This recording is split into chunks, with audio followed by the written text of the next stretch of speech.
İnsan bu su misali kıvrım kıvrım akar ya. Bir yanda akan benim, o bir yanda Sakarya.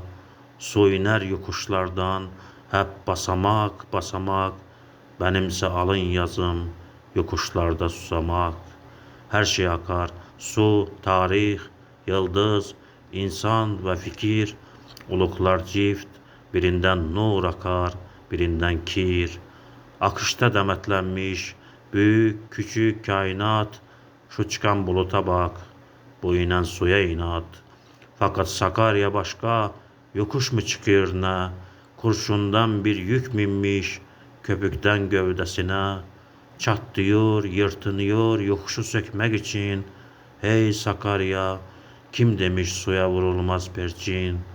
Rabbim isterse sular büklüm büklüm vurulur, sırtına Sakarya'nın Türk tarihi vurulur. Eyvah, eyvah Sakarya'm, sana mı düştü bu yük?